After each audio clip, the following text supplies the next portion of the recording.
I guess what's been on my mind recently is the concept of understanding desire and how it's supposed to be a force to push you towards, well, mainly survivability. If you think about the basic desires of food and, rest, reproduction, they all tend to point towards you surviving as an individual or the species surviving as a whole. But I feel like when I talk about desires and dopamine, I might come across a bit too against pleasure and against fun and relaxation and, going after something that's interesting.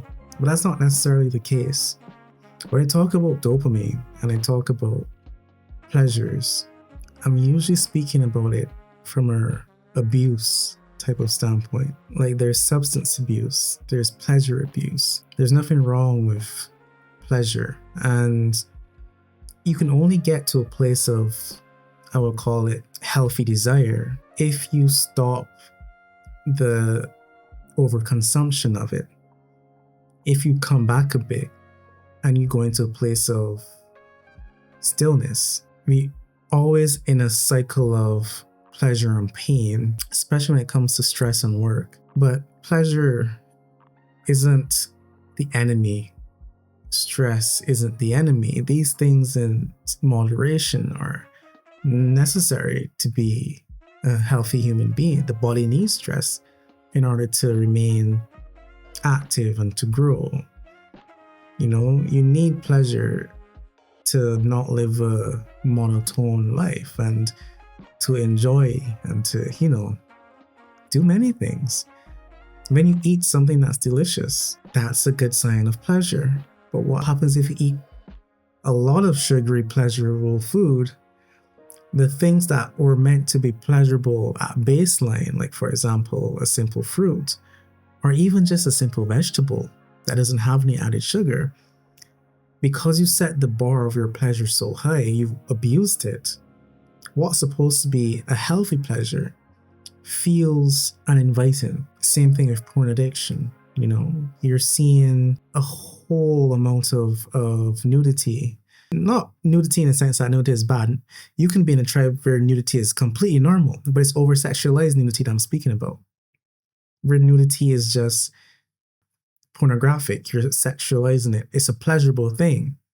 There's nudity in the sense of being with your brothers and sisters in your tribe. Everyone's just comfortable being vulnerable. There's vulnerability from nudity. Then there's over-sexualization from nudity.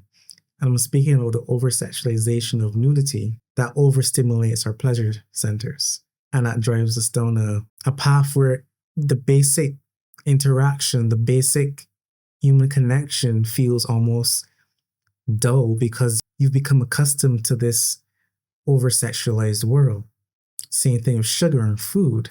Sugar is a drug and it's very addictive because it stimulates that pleasure, that dopamine, just like any other drug would.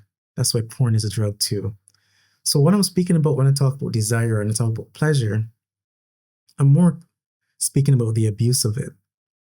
And finding a healthy sense of desire and a healthy sense of pleasure can really transform your life. Because imagine practicing presence and stillness, and you're so calm, you're so present, that even a simple scent of the rain can bring you immense joy, like that wet grass.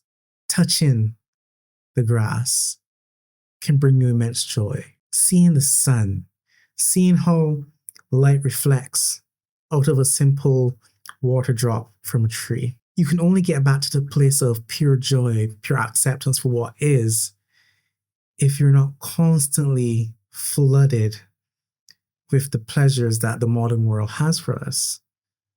And what happens when you put so much emphasis on these overstimulating pleasures is that you create this large gap between normal reality and overstimulated reality.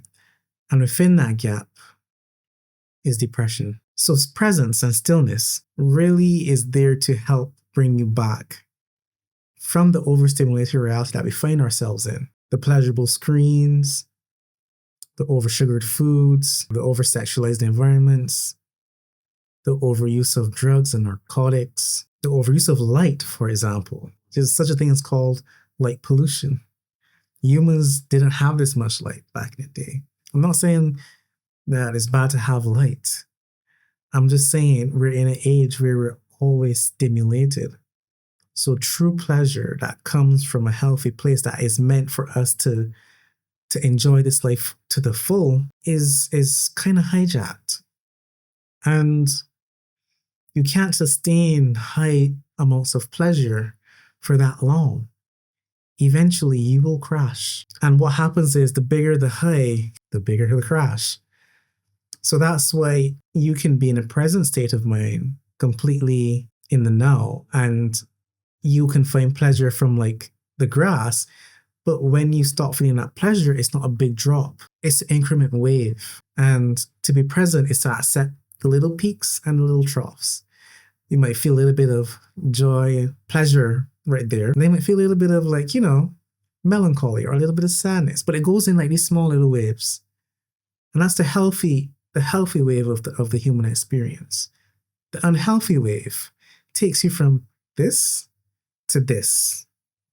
It's like a jagged sawtooth wave because it's not gradual. It's not a natural thing. A lot of our stimulants are artificial. So I don't want you to get the idea that I don't think pleasure is great. Pleasure is fantastic. It's just the pleasure we have is too much and is too unnatural. Like, for example, my friend came by and talked to me today, and just being in my friend's presence, having a conversation, that human interaction, that bonding, I didn't need anything else. I felt so fulfilled. And if I'm being honest with you, it's not like I didn't feel any desire for closeness. There's always a desire to get closer, to bond closer, especially if the opposite gender, which my friend is. But because I practice presence and stillness so much, even that small interaction where she's sitting opposite to me and we're just having a nice conversation feels immensely pleasurable. And I find that lovely, because before I always, in my very egoic state, in my very traumatized state, everything was about sex. Everything was over-sexualized. And now it feels